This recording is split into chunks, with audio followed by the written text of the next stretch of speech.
All right, we are going live. We are going live. Just one moment. Very excited about tonight's show.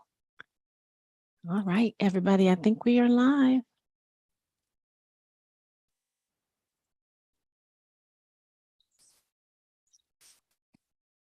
All right, had to cut my YouTube feed off, and I can now get my technical situation. My mouse is not working here. Taken care of. There we go. Got it. Beautiful. I think we are good to go. And my guest has arrived on time. I love it. I love it. I love it.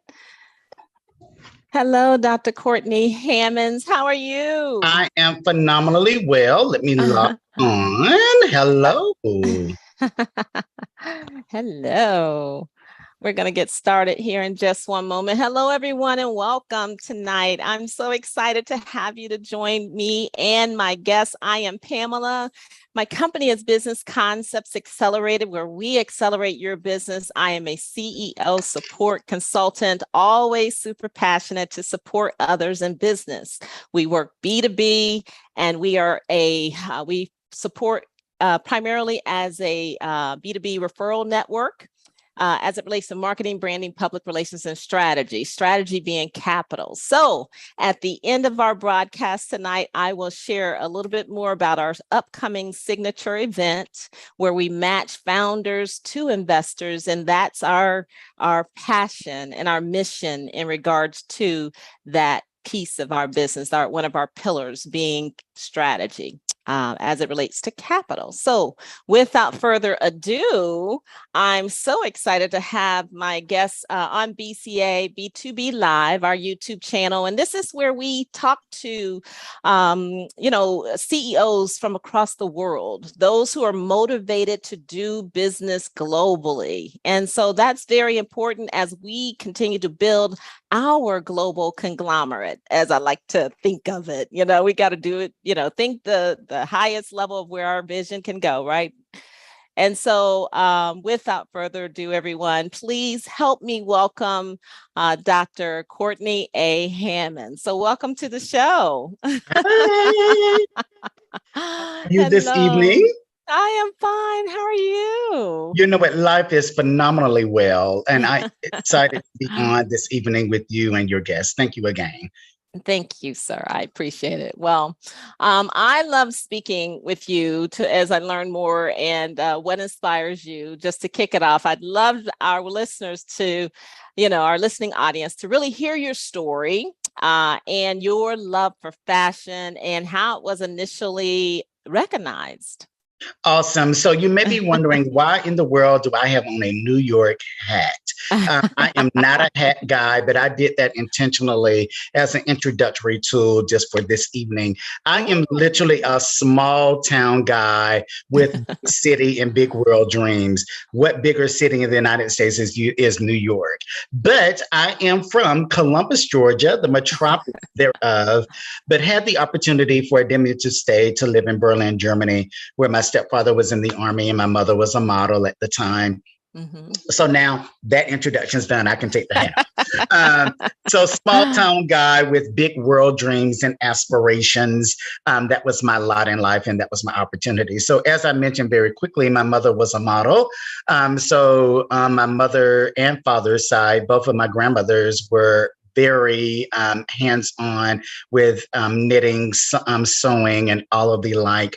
And both sides are very fashionable on all, on both my mother and father's side. So that said, I was engulfed in the finer things in life, though I came from humble beginnings. At the end of the day, they exposed us to me and my relatives, my cousins and the like, to the greater things in life, even with experiences. So, interesting enough, like many callers on this evening or participants, I come from a family that was very encouraging, but from a professional posture, they always believed in having a safe career. And we know what that safe means. Sometimes doctor, lawyers, teachers, police officers, pastors, funeral home directors, all of that. That necessarily was not my journey. I wanted to go to school for fashion, but knowing the encouragement piece and also looking at the other side of the coin, what if, because sometimes those questions happen. I went to Alabama State University and majored in special education. And whoever would have thunk that I did that? And it was a wonderful thing because at the end of the day, I don't negate the past chapter. I don't want to jump ahead of questions, but the past chapters of my life, but however, they were essential to the story.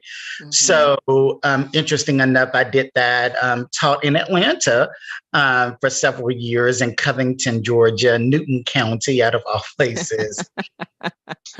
It started in Columbus, actually, at one of the middle schools there where one of my cousins was a principal. So I did that, but I didn't love it. I love the students. I love education. Teacher is one of my professional headers, my disciplines. But, in that environment, it was just too political for me. As a creative, it just was not the lane. So I jumped ship. But as we know, jumping ship is not as easy as we think. So very quickly, I believe in vision boards and I believe in writing the vision, making it plain. And I wrote the vision down when I was 10, that I knew that my life journey would be bigger than life, that people would know who I am, not from a braggadocious perspective, but from a give back. I know, let me pause and say this piece is very important to anything that I say, that where I am now and have always been and where I want to continue to be is a ministry. Ministry is not always behind a pulpit, but I know my ministry is outside in the marketplace. So that said, I wrote the vision down. I wanted to have a high-end boutique. I didn't know how that would happen.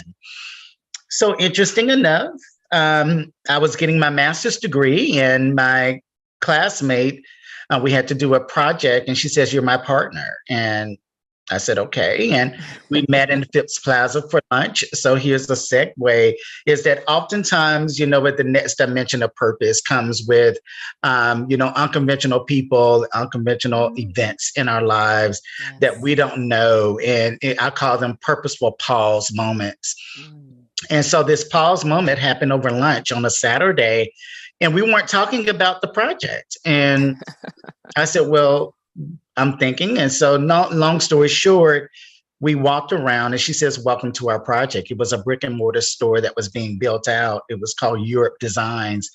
And I love the way you just look, because that's the way I looked. I paused on purpose. Yes. And what was ever more pause times two was her and her husband, they looked like us.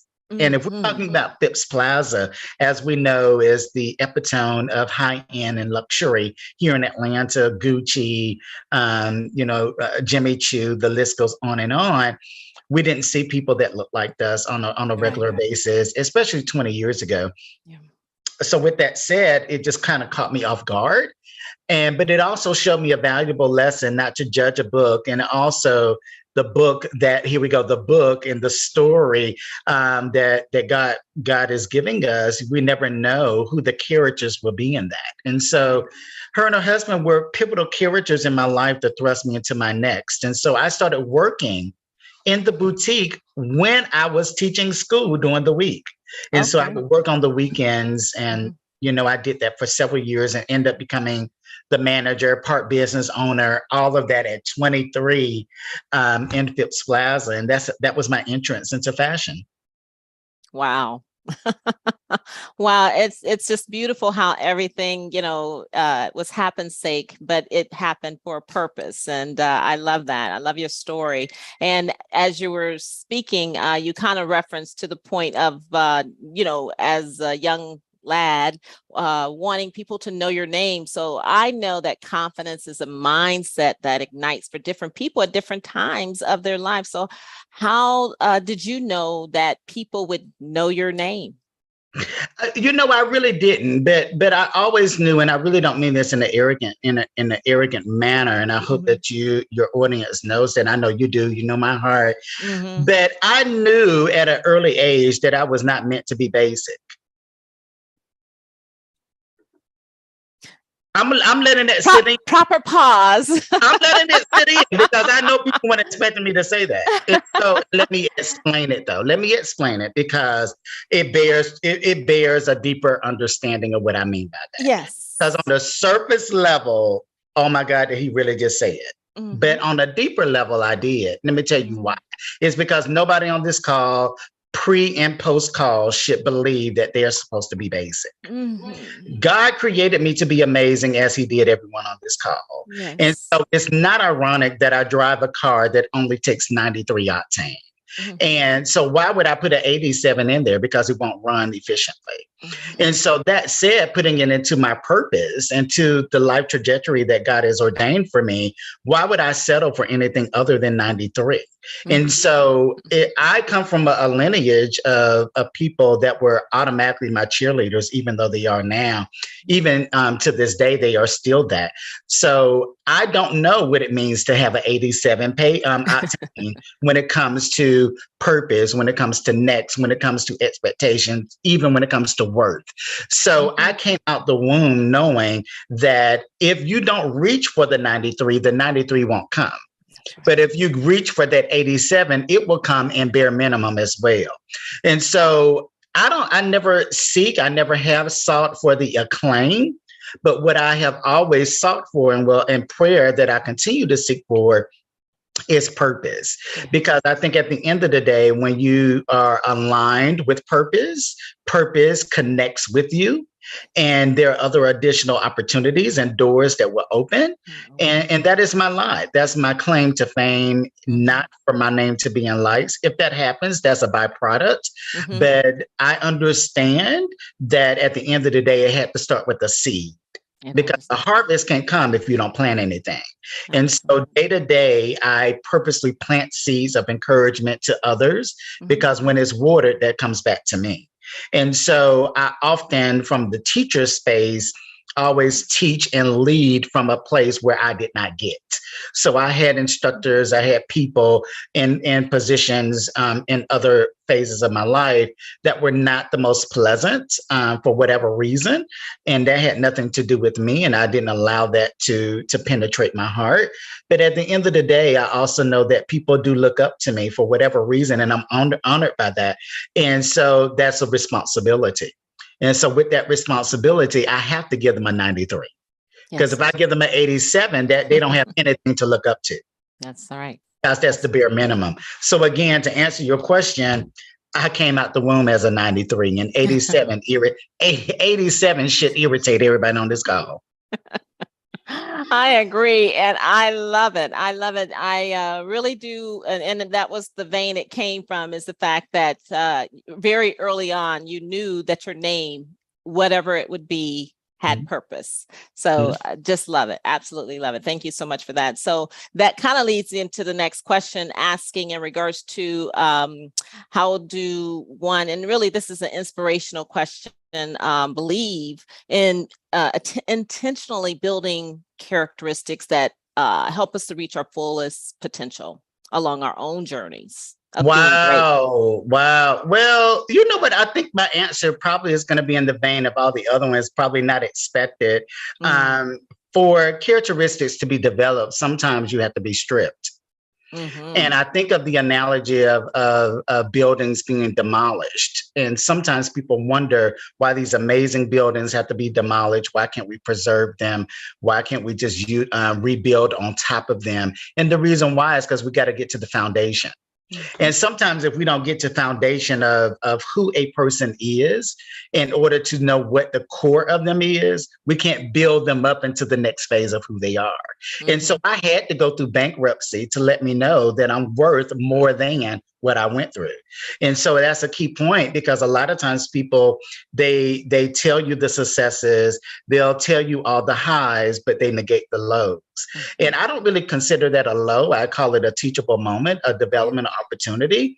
And it's interesting, on my website, I put it as a fun fact. It's not fun, anything fun about going through bankruptcy. Right. But at the end of the day, now it's teaching and molding my own best practices when it comes to money management and business credit, personal credit, and letting people know that are coming behind me, and sometimes even older, letting them know what not to do, because you can end up in this situation. So sometimes we are, as individuals, have to be martyrs. And I know that's a negative word, but we have to be martyrs so other people don't have to go through what we've already been through. So that comes through characteristics, building that up, building you up. And being able to be transparent. So in a nutshell, I think all of us have those characteristics and those plights that we're able to really build upon them. But are we willing to? That's the greater question. Are we willing to? Are we really willing to? And so many people aren't. They say they are, but I don't think they are. I agree. Another mic drop moment. You're asking our audience, I like when we're asking people to look introspectively. And I hope that that's what they're doing as you're speaking, because it is inspiring, and hopefully people are taking that look inside. So moving on, and thank you so much for that. I know that Andre Leon Talley is your inspiration and superhero, as you call him. How are you trending in those same rays of light to break barriers in your industry? I've, have you labeled tonight, and I know your influence in the industry for those who follow you. Wow. Well, that's a loaded and big question, because he was a larger than life personality, larger than life presence. Yes. And a large, and I don't mean that in a negative, a large caftan for me to feel. The reason why is because he had so much life ahead of me, so much wisdom ahead of me, but however, he deposited so much that I willfully take on that the mantle that I pray that I can continue, not just me, but there are others as well. Sure. But, when I look introspectively for myself, my trajectory, my career, personally and professionally, he is one that I really attest as one of the individuals that really has played a pivotal mark when it comes to the formation of who I am. And so the formation, because at the end of the day, we have to look at who is in front of us that is encouraging us to do, to be, to rest in. So he walked the walk, he talked the talk. And I said this previously somewhere else, that he knocked down so many different doors that I would not have to knock down or even knock on, period. I can just walk through them. However, that's a strong, however, cap. There are so many additional doors that are still shut and not willfully being opened for individuals that look like me and you. And so with that said, there is still work to do. And so I look at the legacy of his life from that lens of what is remaining to do, because we all have an assignment. And I believe his assignment was done. Well done, thy good and faithful servant. And I think that's the piece there, that servanthood was his plight. Now, I will say this, and contrary to popular belief, and only because I can say it because he has said it himself, is it wasn't until later in life that his heart became softened. I can relate, because if you're the only one in a room that probably is not welcomed and had to circumvent themselves, or even really go beyond the normal just to be in the room, that almost can have a little stench in your heart, because you're looking around and saying, how dare they even question my worth? But later on, he has said, I no longer ask that. I celebrate the accomplishments that I have given and the marks that I have left within the fashion and outside of the fashion industry. And so I take ownership of a lot of those characteristics, because it's not what we say in the room, is the impact that is left when we leave the room. Oh my And goodness. so I think that is a lesson that I take ownership I of, love that that. I embrace, and that I truly wear my caftan of life in honor of a Leon Talley. Oh, so powerful. Wow. Wow. Wow. So powerful. Thank you so much for that. You're welcome. Yes, I want to move on to you as a fashion contributor to several mainstream publications. You bring an informed and intelligent point of view of fashion in professional and progressive journalism. So is this what moved you to becoming an author of your own series of books? And maybe you can touch on your books and you know, so to make sure our listening audience picks up a copy as well. We'll definitely put it in the description of this broadcast. Well, I would love it. Thank you so kindly. You know, when I think of stories, and I think even of this moment right now, when we finish this episode this evening, it's wrapped up, but that doesn't mean that the story ended, that chapter ended, but the story continues. Yes. And so when I think of from a journalistic perspective, someone is giving you something in the now, and it's more so current, excuse me. And if it's not current, it's more from a documentary perspective. But if I'm really talking to someone, or as you're talking to me today, you want to know something of the now and what was your perspective. But at the end of the day, as we continue to live, as we continue to progress through life, our story continues to evolve. And so what I love about that is that books are a great way, blogs. Everybody is not going to write a book. I get that. But your story deserves to be told, and someone deserves to read it and hear it. And so I made a conscious decision to really write the vision, make it plain, but do it from a perspective of my voice. My posture is always going to have, well, not always, but it's going to have a fashion element. It's going to have a philanthropic piece. Giving back is really one of my heartbeats. And several other things as well when it comes to just creating that narrative that you always want to be remembered by. And so what's interesting is that I'm pulling it up now, is that during the pandemic, I wrote my first children's book. And I authored it with an amazing young lady named Hazel Simpson here in Atlanta. Amazing in her own right. And she just saw that vision in me. This is my 5th iteration of a book right now, but the first children's, and it's called 9 Ways to Live Like a Prince. Oh, beautiful, beautiful. And so what's interesting, this is the first draft. This is not, the final is out, but the new cover actually looks like this young man. Oh, wow. Which a lot of people think are me. And so I really wrote that book from the perspective of my younger self. And what that younger Courtney would tell this current king of who Dr. Courtney A. Hammonds, but Courtney, when I look in the mirror, who is that person? And so I believe in a village, and I was very honored to be raised by a village that really spoke into my life, male, female, old, young, Black, white, Asian, and different.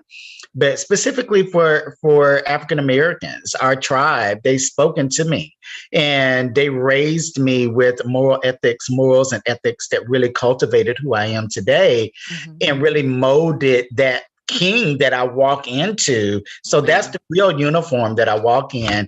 But as a youth, I dealt with bullying. And so at the end of the day, you know, I dealt with, you know, people in the neighborhood and in schools, because I was different. I was the different kid, but I embraced that. But now those same ones that bullied, you know, have embraced me, because at the end of the day, you can't fault them. Because we're young and we only do what we know. Hurt people, and hurt sometimes people. The environment, hurt people hurt. And then the other piece is too, how do we change that narrative after we become full-grown adults? Yes. And so now if you continue that narrative, something wrong with you. But Something really wrong. But I can honestly say that, you know, 90% of these people have grown up to be amazing people. And some of them, you would never know their name in life. It's not about that for them, but they really have amazing families. They have wonderful work ethic. They care for people in general. What more can you ask for? But all that to say, I wanted to script something that would be in a library. As we know now, they're talking about critical race theory and all this other stuff and trying to erase stories that are so important for people, Yes. especially our youth. And so I wanted to really script something for that young man, Black, brown, even other skin tones, that really want to know just that basics and write a love letter to them, letting them know from a king, I was once a prince, and once I grew up and embraced the wardrobe of my kingly attire, that at the end of the day, it's my responsibility to reach back, and it will be their responsibility to do the same. So again, that's the latest iteration that God just really downloaded. It's a short read, no more than 25 pages. But at the end of the day, it's more so the small nuggets that they'll remember rather than being overly verbose in too many words. And it's a picture book. So you'll have a lot of pictures. One of them I'll pull up. You know what? I pulled it up and it came right to that. And it shows a prince kneeling. And next to it, it says, give loved ones the royal treatment. So that goes back to the initial. I was always treated like royalty because at the end of the day, that's who we are by nature. Yes, indeed. Indeed. So inspirational to our youth. And I'm happy that book is out there. And, that definitely will be listed as well here for our audience to take a look at and buy, gift, and anything else. It's a great, yeah, definitely. Now, do you have a second book actually, right? I have 5. So okay, I knew. Yeah. More than one. Yeah, literally. I gotta say this because I think it goes beyond the books, but I think it's important to know how I got to the books. Yeah, that's kind of where the story, the question. Because I think oftentimes people want to know how can, and who helped. So let me start with the who helped. And I don't even know if I've actually ever vocalized my appreciation for her. And this is the moment for me to do that. Judy Mason, if you hear this, I salute you, Queen. Thank you so much for taking time out of your schedule more than almost 10 years ago at this point, of downloading strategies. When I asked you, how did you write multiple books? And you said, Courtney, it's easier than said than done. She sent me a Word document via email with the next steps and challenged me to get it done. Literally, Pamela, from that push, I love it. Literally, she sent me that in an email. 2 months later, I wrote my first book. My goodness. 2 weeks after that, 2 weeks after that, my second book was done. Someone that actually did it they actually took those steps to push you through, and look how inspired you were. I just love it. And so here we go with practical steps. I know that would not be everybody's story, creating a book in 2 months, and then it needs to happen more often, though. Hopefully this encourages someone, and that's my push to them. And encourage them just to start writing. And honestly, what I would encourage them, this is my notebook. I keep it right next to my computer. I keep a pen right there because thoughts will come, but thoughts will leave. And so sometimes we just forget because of life. Write it down. Go back and revisit that story. Go back and start writing. So I'm going to say something what most authors don't say. If you don't write a book, guess what? The world is not going to end. But guess what? You can start where you are. And you can even start a blog. You can start a podcast. You can do inspirational posts on Instagram and Facebook. And the reason why, because everybody's audience is different. That's right. And you can find your niche. There's so many things that you can do to get your voice out there. Exactly. So definitely very inspirational to our audience. I appreciate that. And I appreciate, again, some of the behind the scenes on how it happens. We have a nonprofit entity that I am, in process of bringing to life, birthing. And that Awesome. is where it's all about opening the door, cracking the door, successful people just cracking the door for someone else. And I love that, just that teachings as a youth to not only, proceed forward, but also look back, and I love it. So very nice, very, very nice. So I've seen several stories, of course, of this surge, and I've seen it in a couple, but I don't know why it's more so lately, of culture-inspired fashion lines to hit the US, and so exotic African fabrics are now being seen in more innovative styles. And so I'd like to ask you, just talking about African designers, are they consciously thinking forward in regards to their design concepts as you kind of think globally, and how they're really shifting to really push America and the world really to understand the value of their wares, their handicraft, and but I want to see this in the mainstream more so. Do you see that shift happening? So I guess because I'm in the industry, I've seen it beforehand. And the appreciation has always been there. However, with cultural appropriation, I'm gonna even go there with certain sectors in the world now, especially with DEI, diversity, equity, and inclusion. Right. People sometimes outside of our demographic overly do it. And what I mean by that, it can be, as we know, Gucci has even gotten slapped on the hand, H&M, all of the others, because they don't have a Pamela, they don't have a Courtney on at their table. And the reason why I'm mentioning that first is because quality designers and amazing designers, phenomenal designers from the different diasporas of Africa have always been present. But they haven't gotten the limelight that they deserve, because other designers, other even retailers with greater bandwidth have been monopolized in the industry. But what has happened with COVID in particular? COVID did a hard reset when it comes to every industry, when it comes to exposure. So I really credit social media at this point, and even influencers for bringing a light to quote unquote emerging designers, or those designers that are not necessarily mainstream.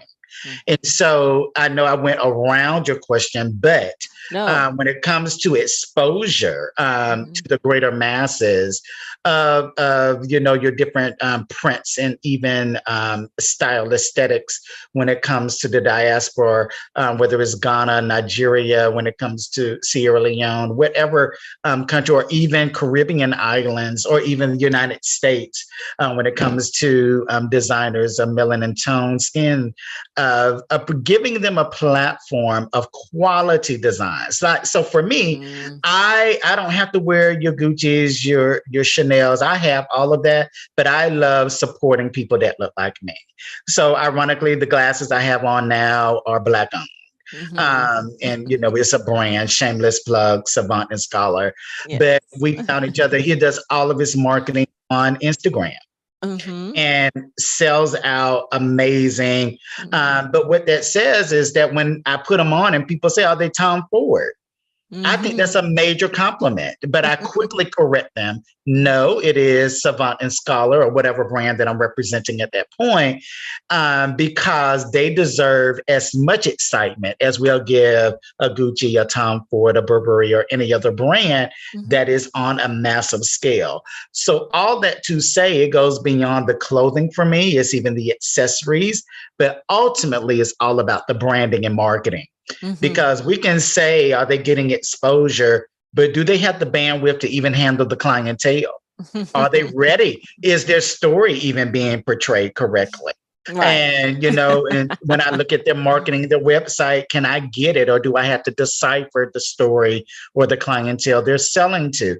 So all of that, when it comes to the full circle of a brand, is essential. And ultimately, are they making money? Because you can have a wonderful product, but it can be sitting on the shelf and nobody would know about it. Because guess what? That C word that I live by, you're not admonishing, and that's consistency. So consistency is the only thing that people respond to, Black, white, Asian, and different. But do I want to celebrate and embrace and see more of us when it comes to our amazing fashions? Yes. But I'm going to challenge, though, to any demographic, young or even mature, do you have the bandwidth? Do you have the vision? And do you have the fortitude to see to the end? Well, you just gave me a great segue, and I love it. Absolutely do. In regards to our upcoming signature event where we're matching founders to investors, right? Okay. And I have an investor, one of my VCs, my larger volume venture deal VCs, and his number one ask is understanding your marketing plan. And that is where the chunk of the funding that you're asking for, should be allocated to. So, as this event comes up October 29th, we are helping founders to get ready, and meaning, do you have your marketing plan? Do you have your business plan? All those necessary things, as your services as well. We're going to talk about that a little bit more as well. And that, kind of segues back into you. But that is the whole purpose, and, I'll talk more about the minority owned and all that great stuff, but just good stuff, Dr. Hammonds.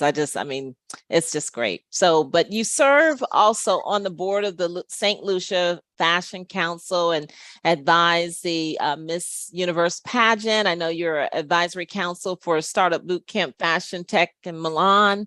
So please share how these programs inspire and teach aspiring hopefuls coming up in the industry.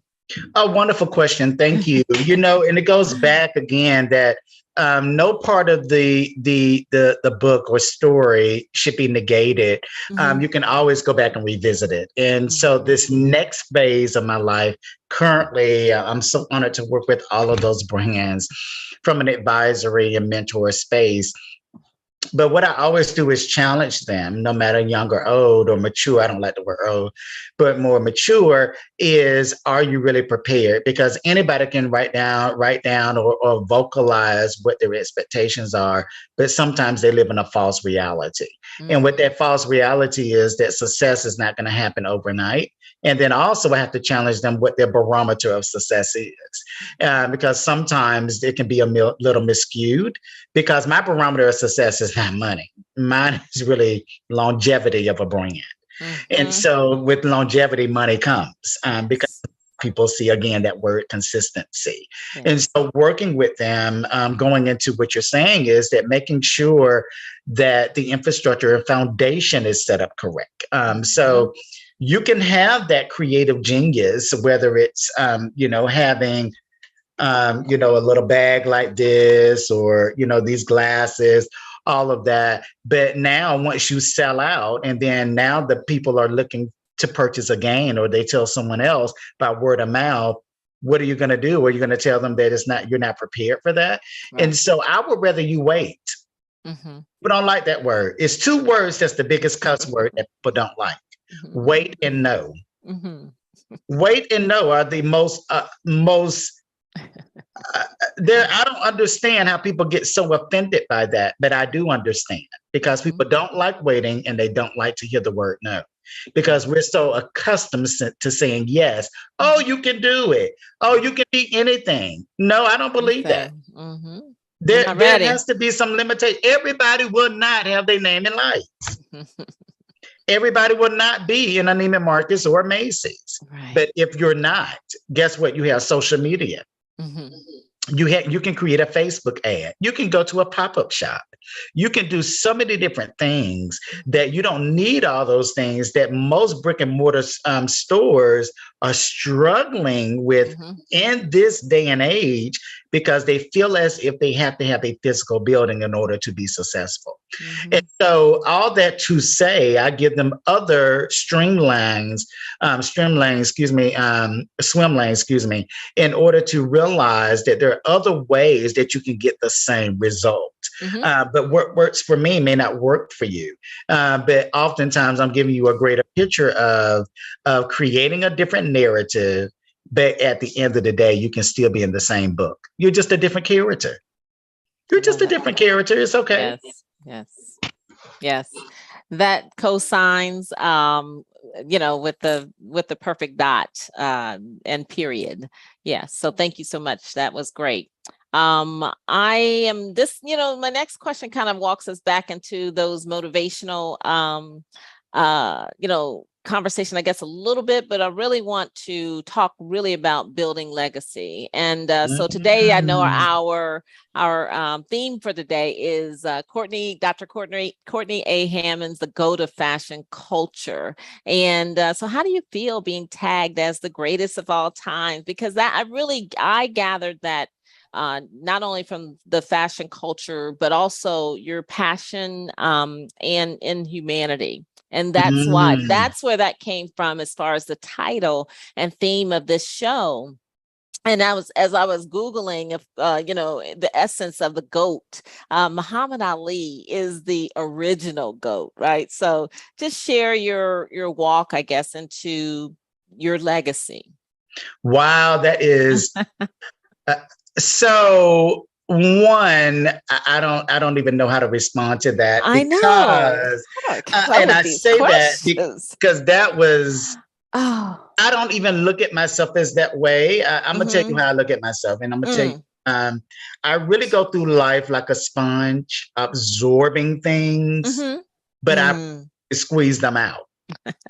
That's where people miss it, is because they try to absorb everything, and they want to hoard, and they don't ever want to give back and water the people that are with them, around them, or looking up to them.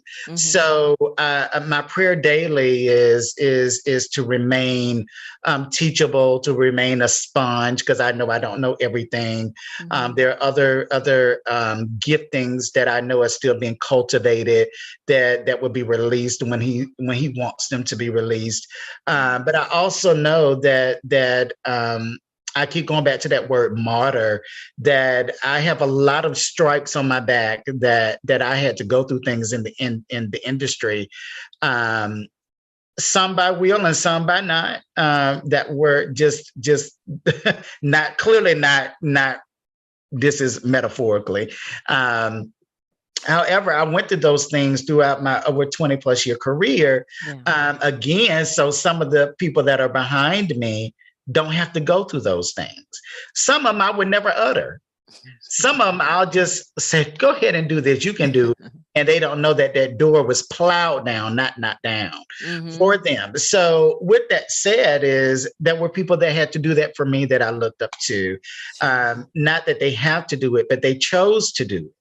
And I think that goes back to your initial question or query about character, is there are so many different things that I could have blasted people about, but I chose not to, because I knew at the end of the day that, vengeance is God's, yes, but there was a greater picture, because at the end of the day, Jesus even had Judas. I needed that Judas even to show something about myself.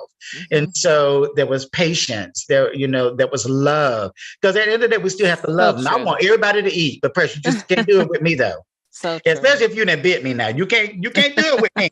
Because ain't that crazy. Listen, you can't, not twice. You might get me once.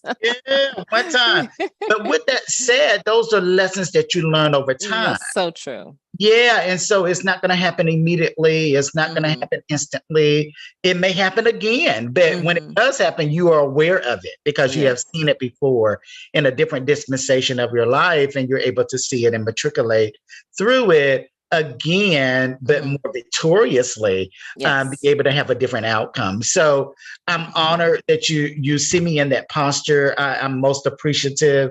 But I think, you know what, at the end of the day, Hairspray is one of my favorite movies. Tracy Turnblad, that client. And the reason why I'm even mentioning that right now is because she was the ostracized one initially, but she was the celebrated one in the end.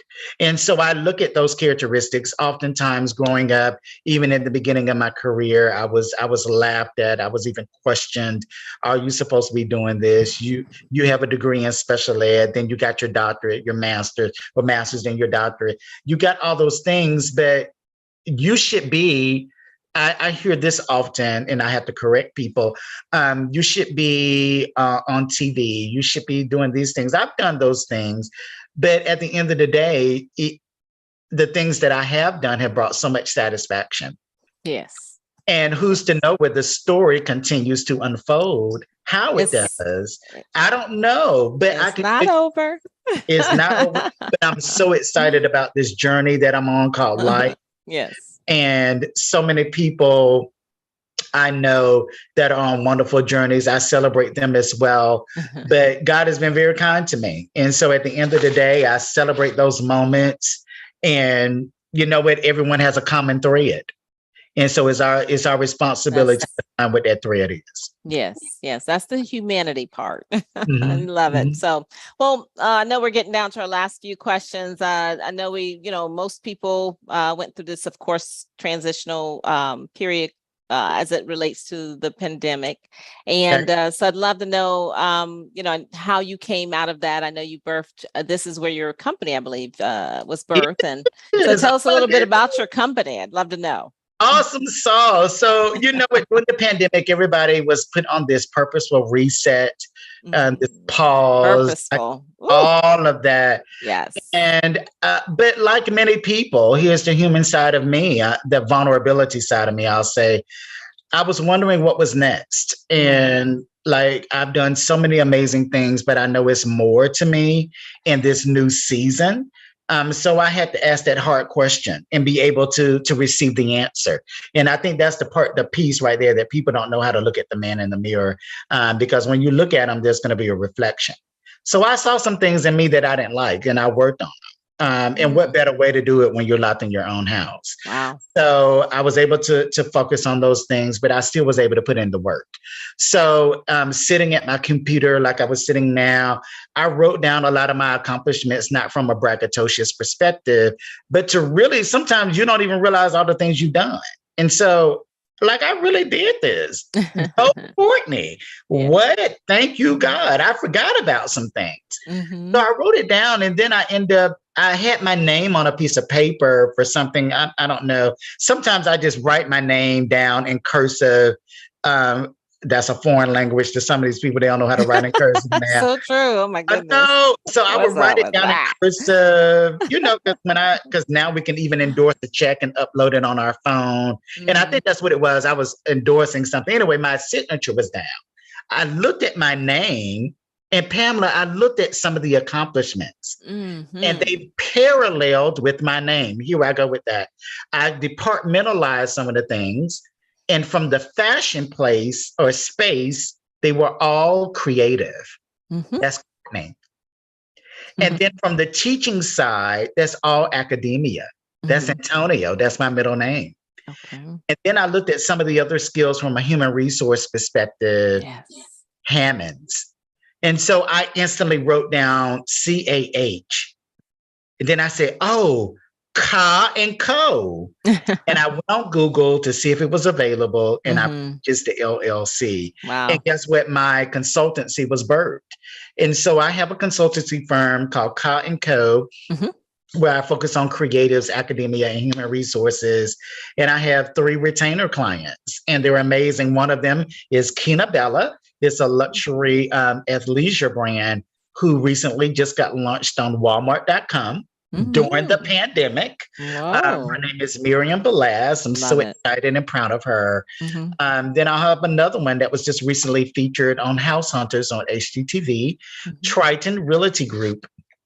And Triton are 2 women, Tanya Campbell and Kai Johnson, amazing women here in the city. They really work with potential homeowners, and they start from idea to conception Mhm. And so a lot of times people don't have the credit. And so they help them build the credit up. They even give them programs that they can, enroll in to help with additional funding. And of course, I work with the St. Lucia Fashion Council. So they were at Mhm. first client. So I can't negate that. All that to say, I didn't know where the clients were coming from. I didn't know how it was going to happen. I just knew that I dared to say, I can't be an 87. I'm supposed to be 93. That's right. And I just know it's something more. And that more manifested through the things I was already doing. Love it. Oh my goodness, love it.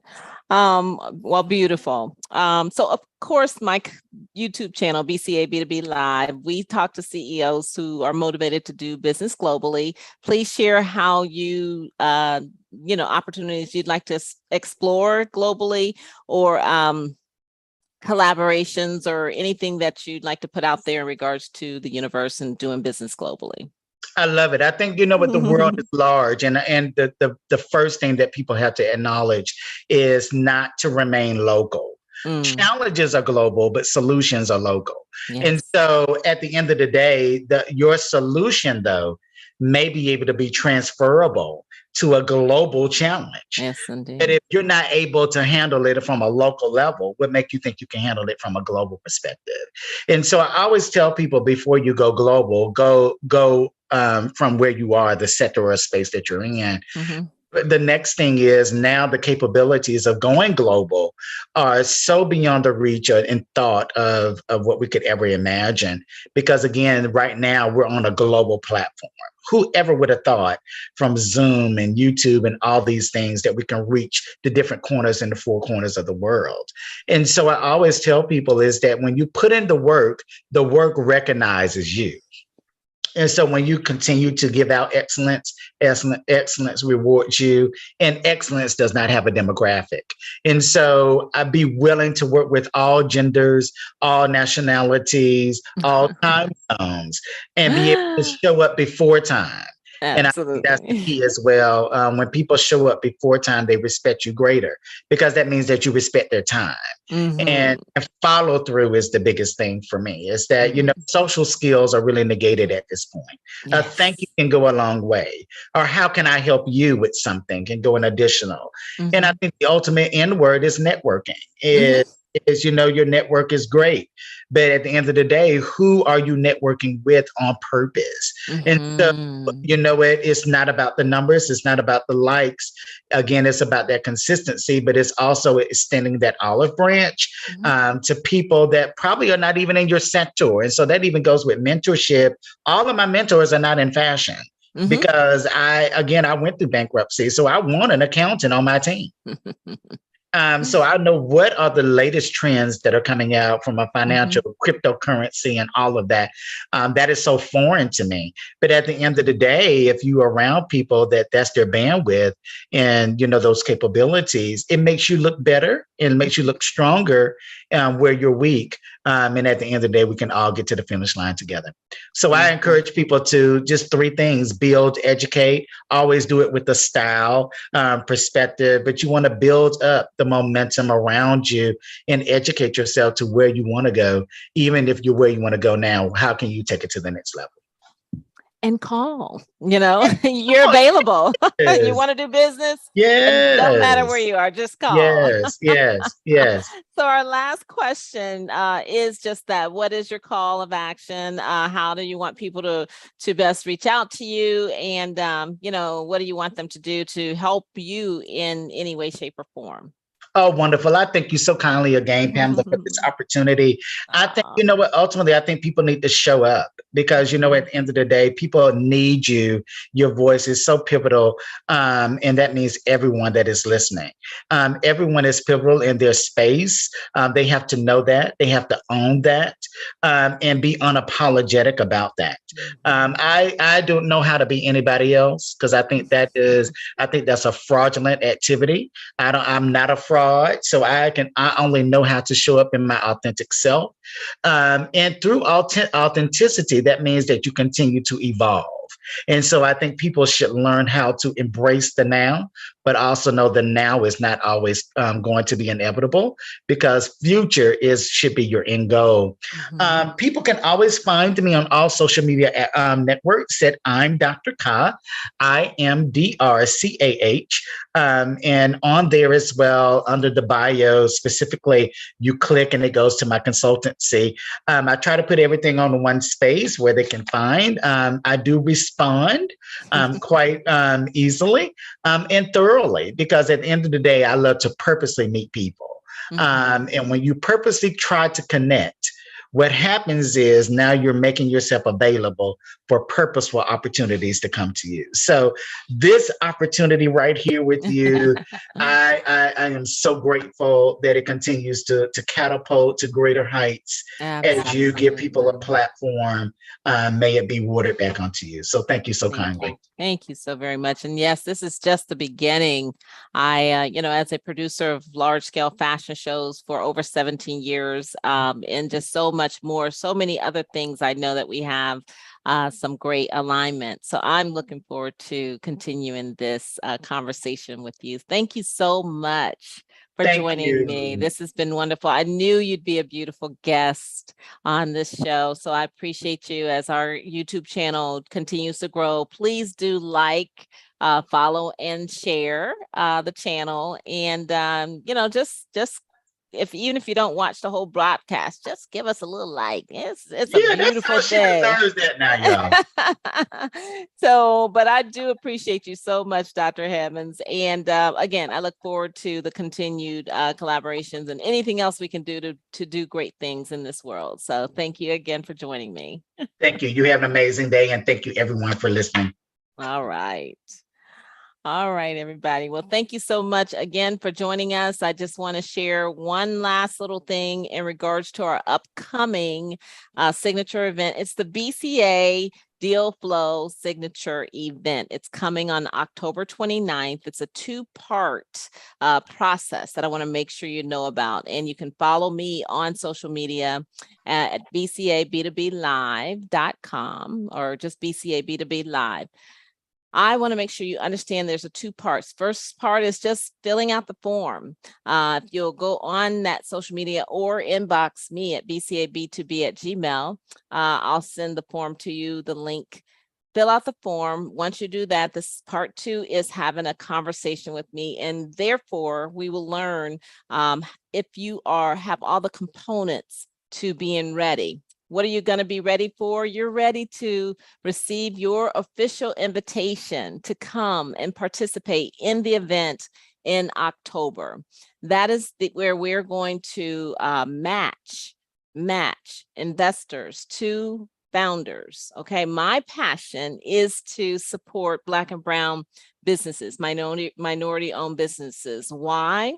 And this is what I ask of my sponsors, is for you to really look at your own portfolios.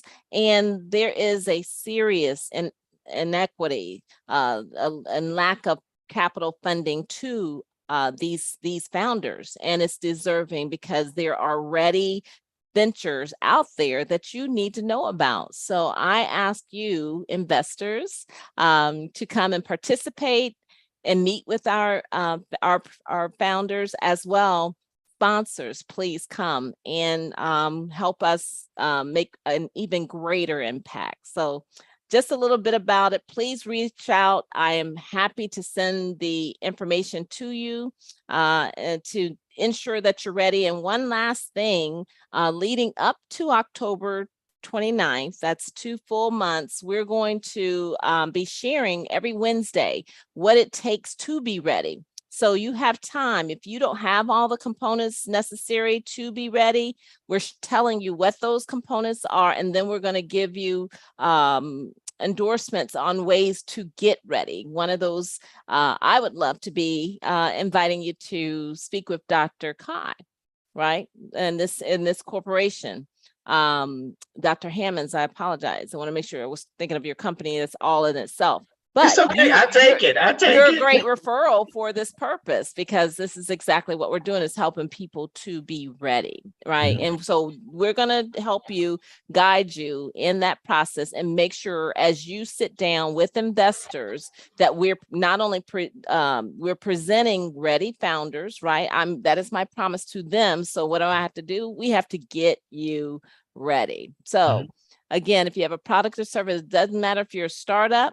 It doesn't matter if you are in growth phase, all industries, everything applies. If I do not have an investor that meets your criteria, then I will go find that investor. But right now, as it stands, I have investors that are agnostic. So that includes real estate and any other industry that is looking for capital funding. Okay, so come and get informed, get ready, and we look forward to you getting an invitation to have a seat at the table in October. Again, look forward to us sharing more on that at any point in time. Just inbox us. All right, so thank you again, Dr. Hammonds. I appreciate you for being with me, and I will see you next time. Thank you, everybody, for joining tonight. All right, be well. Bye-bye. Bye-bye.